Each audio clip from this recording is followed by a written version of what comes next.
오늘은 김상훈님의 마음을 비우면 얻어지는 것들 내용 중에 화와 관련된 내용입니다.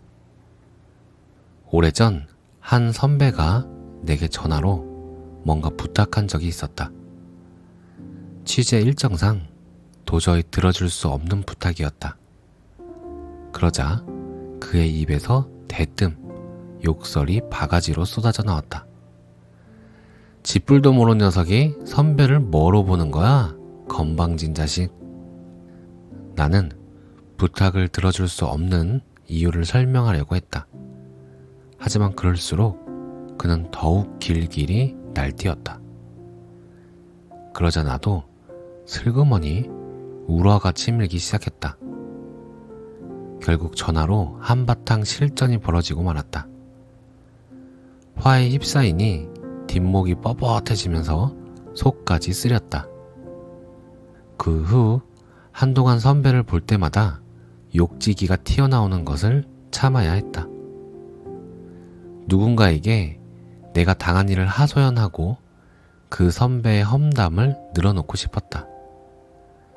잠자리에 누웠다가 선배가 말한 쥐뿔도 모르는 건방진 자식이라는 말이 뇌리를 스쳐 잠을 못 이루기도 했다. 내가 부당한 공격을 당했어.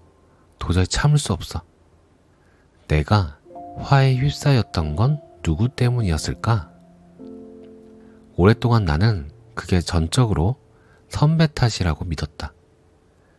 대학에서 강의하면서 나는 한 학생에게 이런 질문을 했다.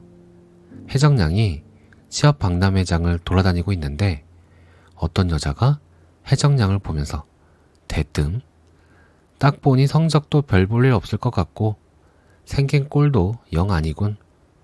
그 주제에 어디 취업을 하겠어? 라고 말한다면 어떻게 하겠어요? 그 학생은 그런 예를 드는 것만으로 기분이 나빠졌는지 불쾌한 어투로 대답했다. 별꼴이네요. 당신이 뭔데 나한테 그런 말을 해요? 이렇게 쏘아붙이겠죠? 나는 왜 그렇게 감정적으로 반응하는지 물었다. 그러자 그 학생은 자기를 알지도 못하면서 무시하는 말로 공격했기 때문이라고 대답했다. 나는 다시 물었다. 그럼 남들이 공격하면 언제나 그렇게 반응하나요? 당연히 그래야죠. 참고 있으면 바보라고 생각해요. 나는 고개를 끄덕이고 나서 다른 상황을 가정해 보자고 했다. 해적량이 한 정신병원에 견학을 가게 되었어요. 병원 문은 단단한 쇠문이고 창들은 모두 쇠창살로 막혀 있어요. 분위기가 살벌하죠. 복도에 들어섰는데 한 여자 환자가 해적량을 보면서 딱 보니 성적도 별 볼 일 없는 것 같고 생긴 꼴도 영 아니군. 그 주제에 뭔들 할 수나 있겠어? 라고 소리를 지르는 거예요. 그 여자가 해적량을 무시했으니 이번에도 그 여자를 공격할 건가요? 아니요. 미친 여자가 미친 소리를 하는 거잖아요. 오히려 어쩌다가 저렇게 됐나 불쌍한 생각이 들 것 같아요. 아까와 같은 공격을 받았는데 왜 이번에는 화가 나지 않을까? 그건 공격자를 바라보는 시각이 달라졌기 때문이다. 저 사람에게 문제가 있다고 생각하면 문제는 그 사람에게 머문다. 화가 내게까지 번지지 않는다.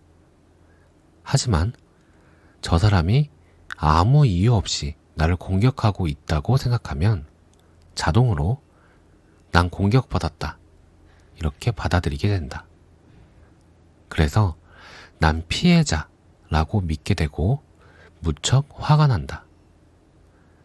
상대가 똑같은 말을 던졌는데도 내가 상대를 어떻게 해석하느냐에 따라 나는 화가 나기도 하고 안 나기도 한다. 사실 참 간단한 문제다. 예컨대 당신이 길을 걷고 있는데 어떤 낯선 여성이 다가와 불쑥 이렇게 외쳐댄다면 어떨까? 당신은 의자야. 당신은 화가 나지 않을 것이다. 무슨 문제가 있는 여자라고 받아들이기 때문이다. 하지만 만일 어떤 다른 여성이 눈을 부릅뜨고 이렇게 쏘아붙인다면 어떨까? 당신은 바보 얼간이야. 즉각 화가 치밀 것이다. 난 남대없는 공격의 피해자야 라고 생각하기 때문이다. 이 생각을 머릿속에 꾹 짓눌러 가둬두면 화는 더욱 부글부글 끓어오른다. 직장에서 혹은 가정에서 세상살이에 지친 많은 사람들이 때로는 악에 받쳐 많은 화를 내뿜는다. 곁에 있던 사람들이 영문도 모른 채 덩달아 화를 낸다. 화는 독이다. 머릿속에 독을 가둬놓고 있으면 고통스럽다. 그래서 기회만 있으면 남에게 독을 뿌리려 든다. 한 여성은 남편이 습관적으로 자신을 공격하고 비웃는 말을 하는 바람에 남편의 목소리만 들어도 가슴이 두근거린다고 한다. 남편은 나를 보기만 하면 뭐가 그리 불만인지 늘 공격을 해대요. 누구에게 문제가 있는가? 남편에게 문제가 있다. 하지만 그녀는 버릇처럼 이렇게 생각한다. 왜 자꾸만 아무 죄 없는 나를 공격하는 거지? 자신을 피해자로 받아들이니 실제로 피해를 받게 된다. 하지만 생각을 돌려 이렇게 받아들인다면 얼마나 독에 쩔어 있으면 매일 저렇게 독을 뿜어댈까? 독통에 빠져 절규하는 남편이 오히려 피해자로 여겨져 측은해 보인다. 남이 내게 던지는 독을 받을 것인가 말 것인가? 그건 전적으로 나의 선택이다. 왜냐하면 남이 내 머릿속에 뛰어들어 독을 집어넣을 수는 없기 때문이다. 만일 엉겹결에 남의 독이 이미 내 머릿속에 들어와 버렸다면 얼른 이렇게 되뇌어라. 독아, 나한테 날아왔니? 내 머리는 활짝 열려 있으니 우주로 되돌아가렴. 이렇게 되뇌면 날아왔던 독이 우주로 되돌아간다. 오늘 내용은 여기까지입니다. 저주는 저주를 믿는 사람에게만 간다 라는 이야기를 들은 적이 있습니다. 누군가의 공격적인 말이나 행동도 나에게 영향을 미친다고 믿고 받아들이면 그대로 독이 되어 영향을 주겠죠.